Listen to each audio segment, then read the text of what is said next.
আসসালামু আলাইকুম রহমতুল্লাহি ওয়া বারাকাতুহু। চাল পড়া থেকে বাঁচার উপায়। আপনি শয়তানের ধোঁকায় পড়ে আপনি চুরি করে ফেলেছেন, এখন চাল পড়া রেডি হয়ে গেছে। তো এই চাল পড়া থেকে আপনি কিভাবে বাঁচবেন, এটা অবশ্যই আপনাদেরকে জানার অবশ্যই প্রয়োজন আছে। এই চাল পড়া থেকে যদি আপনি রেহাই না পান, আপনি যদি সত্যিকার চোর হন আর যদি চাল খান, তাহলে অবশ্যই আপনি ধরা পড়বেন, এতে কোনো সন্দেহ নেই। অথবা আপনি ধরা পড়লেন না, আপনার এটা 1 সপ্তাহ হোক, 2 সপ্তাহ হোক, 40 দিন হোক, 100 দিন হোক, মানে এটা আপনার একটা রিয়াকশান আসবেই 100%।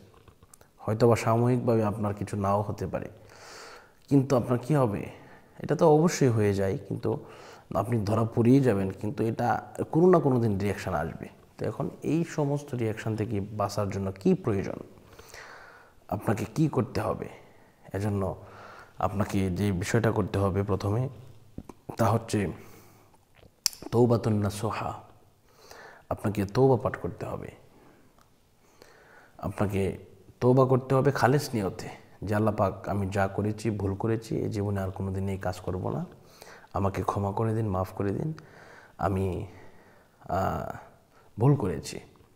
এই তৌবাটা করবেন। পাশাপাশি তদবির করতে হবে, যেহেতু হুজুর চাল পরে দিয়ে দিবেন, তদবির হচ্ছে করার জন্য ইনশাল্লাহ আমাকে ফোন দিবেন এই নাম্বারে 016-430-63744। এই নাম্বারে ইমো এবং হোয়াটসঅ্যাপ উভয় খোলা আছে, ইনশাল্লাহ আমাকে ফোন দিলে পাবেন। তো বিষয়টা হচ্ছে, আমি আপনাদেরকে একটি ঘটনা বলি।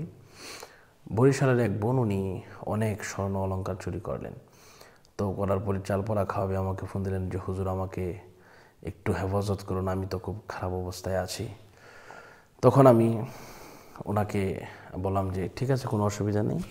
তো আমি ওনার নামে তদবির করলাম, কিছুই হয়নি।